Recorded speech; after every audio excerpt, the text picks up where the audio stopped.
अस्सलाम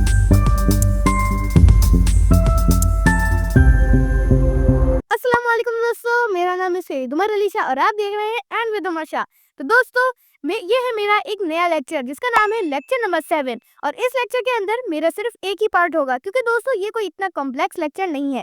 और दोस्तों कुछ लेक्चर्स के बाद मैं अपनी एक नई प्लेलिस्ट को शुरू करने जा रहा हूँ जो कि होगी एडवांस लेवल। उसमें मैंने कुछ एडवांस चीजें बताई हैं जैसे कि और ज्यादा एडवांस लेवल पर जो क्रिप्टो होती है, कैसे परचेज करना है, क्या क्या चीजें होती है, तो वो सारी चीजें मैंने अपनी एक नेक्स्ट प्लेलिस्ट में मैं डालने वाला हूँ। अभी तो खैर मेरी यही प्लेलिस्ट चलेगी लेकिन कुछ लेक्चर्स के बाद मेरी एडवांस प्लेलिस्ट शुरू हो जाएगी। तो दोस्तों अब तक जिन लोगों ने मेरी इस प्लेलिस्ट को पूरा कवर अप नहीं करा है तो दोस्तों मैं रेकमेंड करूंगा कि आप उस प्लेलिस्ट को सबसे पहले देख लें क्योंकि दोस्तों वो सबसे ज्यादा बेसिक है और बहुत ही ज्यादा आप लोगों के लिए नीड है आप लोगों की क्रिप्टो में आने के लिए। तो दोस्तों अगर आप लोग मेरी प्लेलिस्ट को देखना चाहते हैं तो दोस्तों उसकी लिंक यहाँ पर आ रही होगी, आप यहाँ से क्लिक करके उसे देख सकते हैं।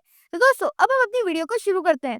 तो दोस्तों आज की इस वीडियो के अंदर मैं आप लोगों को इंडिकेटर बेस्ड ट्रेडिंग बताने जा रहा हूँ। पहले मैंने आप लोगों को पैटर्न बेस्ड ट्रेडिंग सिखाई थी, अब मैं आप लोगों को इंडिकेटर बेस्ड ट्रेडिंग सिखाने जा रहा हूँ। अब ये क्या है, इससे आप अपनी ट्रेडिंग को और ज्यादा रिफाइन कर सकते हैं। इंडिकेटर्स बेसिकली आपकी ट्रेडिंग को रिफाइन करते हैं, आपकी स्ट्रेटेजी को और ज्यादा अच्छे से पॉलिश करते हैं और आपको और अच्छे से ये बताते हैं कि अगला मूव मार्केट का क्या होने वाला है। ये आपको मार्केट में और अच्छी तरीके से आप अपनी स्ट्रेटेजी बना सकते हैं इनकी मदद से और अच्छे से ट्रेड ले सकते हैं और फिर उसके बाद मेन बात आप इससे बहुत ही अच्छी प्रॉफिट बुकिंग भी कर सकते हैं। किसी भी पैटर्न पर आप ट्रेड लेना चाहते हैं, किसी भी ब्रेकआउट पर ट्रेड लेना चाहते हैं या मार्केट के नेक्स्ट मूव पर आप ट्रेड लेना चाहते हैं, ये इंडिकेटर्स आप लोगों की बहुत ज्यादा हेल्प करेगा। इस वीडियो के अंदर मैं आप लोगों को ये सारे इंडिकेटर्स के बारे में बताऊंगा। वैसे तो सिर्फ दो मेन इंडिकेटर्स है जो मैं इस वीडियो के अंदर समझाने जा रहा हूँ, जो कि है आरएसआई और उसको भी रिफाइन करने वाला स्टोचैस्टिक आरएसआई।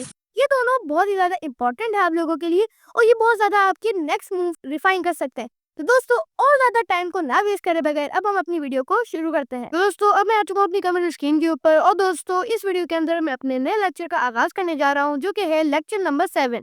तो दोस्तों इस लेक्चर के अंदर हम लोग इंडिकेटर बेस्ड ट्रेडिंग के बारे में पढ़ेंगे और सीखेंगे और समझेंगे कि इनसे हम कैसे बहुत अच्छे तरीके से प्रॉफिट बुकिंग कर सकते हैं और अपनी ट्रेड को मैक्स लेवल तक रीच कर सकते हैं। तो दोस्तों ये सारी चीजें आज इस वीडियो के अंदर हम लोग सीखेंगे। तो दोस्तों पेन पेपर पेंसिल अपने हाथ में पकड़िएगा ताकि आप लोग कोई भी इंपॉर्टेंट डिटेल्स को ना मिस आउट कर सके। तो दोस्तों अब हम अपनी वीडियो को शुरू करते हैं।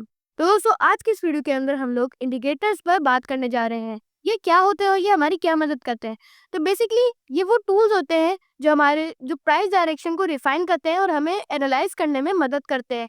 ये कैलकुलेशंस होती हैं बाइंग और सेलिंग एक्टिविटी पर जो कि बेस्ड होती है प्राइस वॉल्यूम्स पर। तो उस कैलकुलेशन के बेस पर हमें इंडिकेटर हेल्प आउट करता है अपने किसी भी प्राइस एक्शन को एनालाइज करने में। ये हमें ट्रेड लेने में और ज़्यादा रिफाइन करता है और हमें मदद करता है और आने वाले प्राइस एक्शन की और आने वाले किसी भी सडन मार्केट मूव को प्रिडिक्ट करने में मदद करता है। तो दोस्तों इसको और अच्छे से समझने के लिए हम इसको डायरेक्टली ट्रेडिंग व्यू पर समझते हैं। तो दोस्तों जैसे कि आप देख सकते हैं मैंने यहाँ पर एक डायग्राम ड्रॉ करके रखी हुई है और मैंने यहाँ पर बहुत से इसके पॉइंट्स भी की लेवल पॉइंट्स भी लिख के यहाँ पर आपको मेंशन करी हुई है आरएसआई के बारे में। तो दोस्तों आरएसआई का फुल फॉर्म नेम है रिलेटिव स्ट्रेंथ इंडेक्स। तो ये करता क्या है, ये हमारे रिसेंट प्राइस मूवमेंट की स्पीड और उसको मेजर करता है। तो इसके बाद ये हमें ओवरबॉट और ओवरसोल्ड रीजन्स को फाइंडिंग आउट करने में मदद करता है। और ये सडन प्राइस मूवमेंट अगर इसमें होती है, मतलब जैसे अगर चार्ट्स पर हमें सडन प्राइस मूवमेंट नजर आती है तो वो सडन प्राइस मूवमेंट आरएसआई में भी होगी और अगर हमें स्लो प्राइस मूवमेंट नजर आ रही है तो वो हमें आरएसआई में भी नजर आएगी। जैसे कि आप देख सकते हैं ये मैंने एक डायग्राम ड्रॉ करके रखी हुई है। तो दोस्तों अब हम इसको अच्छे से समझते हैं। देखें जो इस लाइन से ऊपर जो एरिया होगा वो होगा हमारा ओवरबॉट जोन और जो इस लाइन से जो नीचे का एरिया होगा वो होगा हमारा ओवरसोल्ड जोन और जो इसके मिडिल पार्ट होगा उसको हम कहेंगे साइड वेव्स। तो यहाँ पर क्या होता है कि दोस्तों जब भी आरएसआई ओवरबॉट के जोन में जाता है इसका मतलब ये है कि जो बुल्स है वो बहुत ज्यादा मार्केट में एक्टिव हो चुके हैं और जब आरएसआई अपने ओवरसोल्ड जोन के अंदर आता है तो इसका मतलब ये है कि अब बेयर्स मार्केट में बहुत ज्यादा एक्टिव हो चुके हैं। अब इसमें आप कैसे देख सकते हैं कि मार्केट कहाँ से डंप हो रही है और कहाँ से पंप होगी।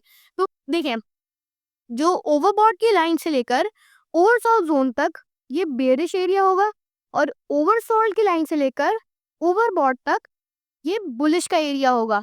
तो जब भी मार्केट इस लाइन से ऊपर तक जाएगी तो मतलब वो बुलिश के एरिया में है और अगर ओवरबॉट जोन से या उससे नीचे से जैसे यहाँ इस लाइन से अगर वो डायरेक्टली ओवरसोल्ड जोन में जा रही है, मतलब कि अब मैं आप लोगों को ट्रेडिंग व्यू पर लगा कर भी दिखाता हूँ। तो आप यहाँ पर जाएंगे इंडिकेटर्स पर और यहाँ पर आप सर्च करेंगे RSI। तो जो पहला वाला आप देख रहे हैं उस पर आप क्लिक कर देंगे। दोस्तों अब RSI की आप लोगों ने कुछ सेटिंग करनी है, मैं इसको रीसेट कर देता हूँ। तो जैसा कि आप देख सकते हैं, तो दोस्तों जैसा कि आप देख सकते हैं, जब आप RSI लगाएंगे तो उसकी जो बेसिक जो आपको एक शक्ल नज़र आएगी वो कुछ इस तरीके की होगी। अब इसमें आपने कुछ सेटिंग्स करनी है ताकि ये आपको और ज़्यादा अच्छे से प्राइस लेवल को एनालाइज करने में मदद कर सके, क्योंकि देखें ये जो 70 और 30 का लेवल है ये आपको इतने अच्छे प्राइस मूवमेंट को नहीं बताता है। तो दोस्तों मैं आपको कुछ सेटिंग्स बता रहा हूँ जिससे आप और ज़्यादा अच्छे से RSI और प्राइस एक्शन को एनालाइज कर सकते हैं। दोस्तों आपने यहाँ सेटिंग में जाना है, स्टाइल में जाना है और यहाँ पर RSI बेस्ड डैमे को क्लोज कर देना है। फिर उसके बाद आप यहाँ पर RSI मिडिल बैंड को भी क्लोज कर सकते हैं और जो RSI अपर बैंड है उसकी वैल्यू आपने करनी है 60 और जो RSI लोअर बैंड है उसकी आपने वैल्यू करनी है 40। एंड देन अब अगर आप चाहें तो जो आपको कलर अच्छा लगता है आप उस कलर को यहाँ पर चूज कर सकते हैं और अगर आप चाहें तो इसकी विजिबिलिटी भी यहाँ से बढ़ा सकते हैं इस पर्पल लाइन की, लेकिन मुझे ऐसे ही ज़्यादा ठीक लगता है तो मैं इसको ऐसे ही रखूँगा। बाकी वो आप पर डिपेंड करता है कि अगर आप लोगों को इसकी विजिबिलिटी अच्छी लगती है, सही है, तो आप यही सेटिंग्स को रख सकते हैं, वरना आप भले इसकी विजिबिलिटी को बढ़ा भी सकते हैं यहाँ से। तो यहाँ पे मैं ओके पे क्लिक करूँगा तो अब ये हमारी सेटिंग्स अब हो चुकी है। अब ये आप लोगों को और ज़्यादा अच्छे से हेल्प आउट करेगा एनालाइज करने में। अब मैं आप लोगों को RSI एनालाइज करके दिखाता हूँ कि हम चार्ट्स पर इसको कैसे एनालाइज कर सकते हैं। तो सबसे पहले तो आप ये देखें, मैं यहाँ पर एक एरो ले लेता हूँ। अगर आप इस प्राइस लेवल को देखें, यहाँ से हमें एक अप ट्रेंड देखने को मिला जैसे कि आप देख सकते हैं। और अगर आप यहाँ RSI पर देखें, अगर आप यहाँ RSI पर देखें तो जिस लेवल से RSI ओवरबॉट जोन पर आया, यहाँ पर जैसे कि आप देख सकते हैं यहाँ पर RSI ओवरबॉट जोन में था, यहाँ से लेकर तो उसी के अकॉर्डिंग यहाँ से इस पॉइंट से हमारे पास प्राइस के अंदर भी हमें बहुत ज़्यादा पंपिंग नजर आई। फिर जब RSI डंप करना लग गया और साइडवेज पर पहुंच गया तो हमें इसमें अच्छा खासा डंप नजर आया। और फिर उसके बाद अब जब हमें यहाँ पर मार्केट साइडवेज लगी और थोड़ी बहुत हमें पंपिंग नजर आई, तो पहले तो हमें अच्छी खासी इसमें पंपिंग नजर आई। जैसे कि अगर हम इस यहाँ पर देखें तो यहाँ पर हमें इसमें पंपिंग नजर आ रही क्योंकि RSI अभी भी ओवरबॉट जोन में है। लेकिन जब ये यहाँ यहाँ इसमें से गिरा और ओवरसोल्ड जोन पे गया तो हमें यहाँ पर डंपिंग नजर आई और थोड़ा सा और पंप होने के बाद जैसे कि आप देख सकते हैं यहाँ पर ये थोड़ा सा और पंप हुआ। पंप होने के बाद जब ये दोबारा गिरा तो अब हमें इसमें डंपिंग नजर आ रही है। हालांकि अब जब ये ओवरबॉट जोन की तरफ जा रहा है तो हमें पंपिंग इसमें नजर आ रही है। तो दोस्तों कुछ इस तरीके से आप RSI को एनालाइज कर सकते हैं। मैं आप लोगों को और भी कुछ ज़्यादा अच्छे से चार्ट को एनालाइज करके दिखाता हूँ।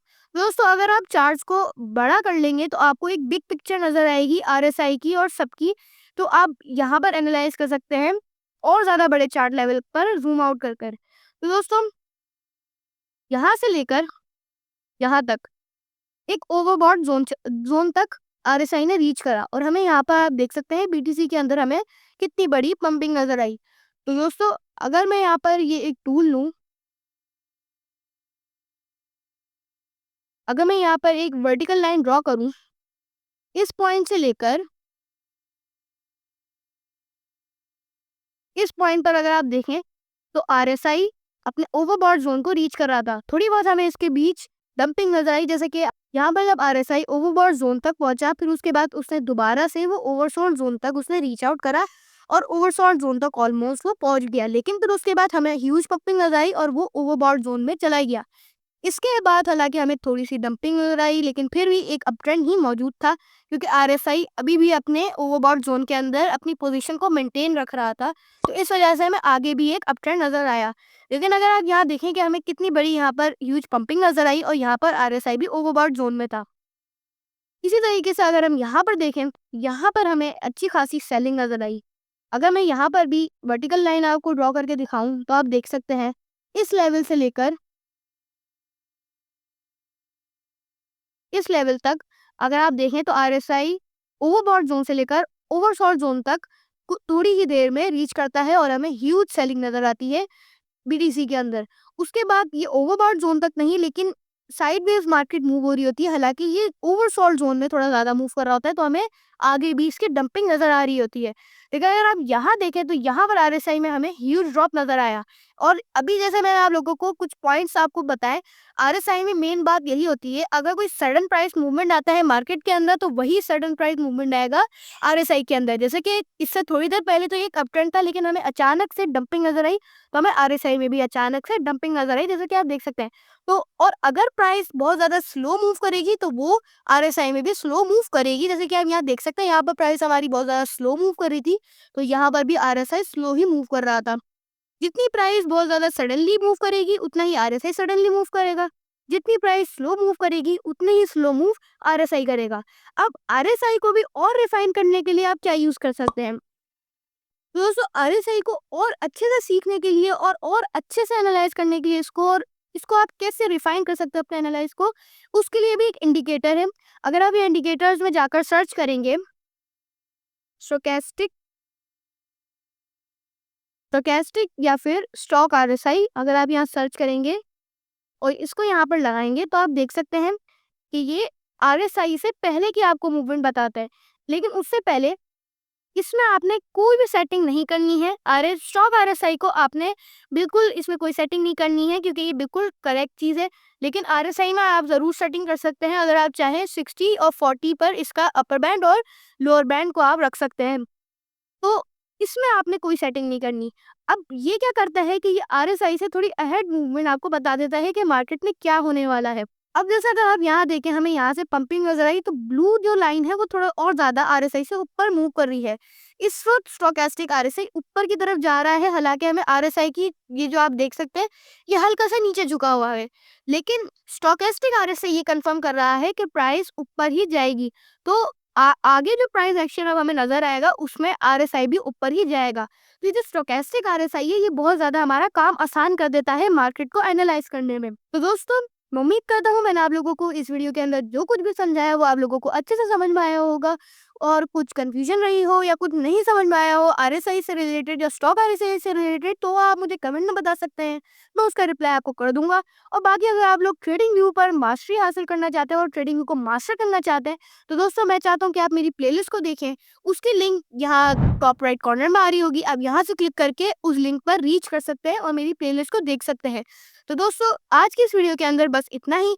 अब ये लेक्चर में सिर्फ एक ही पार्ट था, क्योंकि मैं पहले भी इंडिकेटर्स पर एक वीडियो बना चुका हूँ। अगर आप लोग मेरी वो वीडियो देखना चाहते हैं तो उसकी भी लिंक या टॉप राइट कॉर्नर पर आ रही होगी, आप यहाँ से क्लिक करके उस पर जा सकते हो, उस वीडियो को देख सकते हैं। तो दोस्तों, उस वीडियो के अंदर मैंने बहुत सारे इंडिकेटर्स आप लोगों को बताए थे, जैसे कि MACD and then moving averages. अगर आप लोग और ज्यादा इंडिकेटर्स के बारे में सीखना चाहते हैं तो मैं चाहता हूँ आप मेरी पुरानी वीडियो को देख सकते हैं। और दोस्तों, बस इस लेक्चर में बस इतना ही। ये लेक्चर अब हमारा यहाँ पर एंड होता है। तो दोस्तों, ये थी मेरी आज की वीडियो कि जिसके अंदर मैंने आप लोगों को समझाया इंडिकेटर बेस्ड ट्रेडिंग कि कैसे आप इससे ट्रेड ले सकते हैं और अपनी ट्रेडिंग को रिफाइन कर सकते हैं। इंडिकेटर कैसे आप लोगों को हेल्प करते हैं और फिर उसके बाद इंडिकेटर को भी रिफाइन कैसे करते हैं, जैसे कि RSI के मूव को भी और ज्यादा रिफाइन करने के लिए स्टोकेस्टिक RSI मैंने आज की वीडियो के अंदर आप लोगों को बताया। मेरे ख्याल से कुछ लोगों को तो RSI के बारे में मालूम होगा, लेकिन जिन लोगों को स्टोकेस्टिक RSI के बारे में मालूम नहीं था, तो आज की इस वीडियो के अंदर मैंने उन लोगों को स्टोकेस्टिक RSI को इंट्रोड्यूस भी करवाया और ये भी बताया कि उससे क्या कर सकते हैं और कैसे हम उसके मुताबिक भी ट्रेड ले सकते हैं। तो दोस्तों, वीडियो हेल्पफुल लगी हो तो कमेंट में जरूर बताइएगा। और फिर उसके बाद कोई कंफ्यूजन रही हो इस इंडिकेटर को लेकर या कुछ भी आपको ट्रेडिंग व्यू से कंफ्यूजन है या क्रिप्टो से रिलेटेड भी कंफ्यूजन है, तो आप मुझे इस वीडियो के कमेंट सेक्शन में बता सकते हैं, मैं आप लोगों को रिप्लाई कर दूंगा। और बाकी अब मैं चला अपने नेक्स्ट लेक्चर को बनाने, क्योंकि इस लेक्चर में सिर्फ एक ही पार्ट था। तो दोस्तों, मेरी इस वीडियो को लाइक करिएगा, शेयर करिएगा और सब्सक्राइब करना मत भूलिएगा। अब मैं चलता हूँ अपने नेक्स्ट लेक्चर को बनाने, तब तक के लिए अल्लाह हाफिज।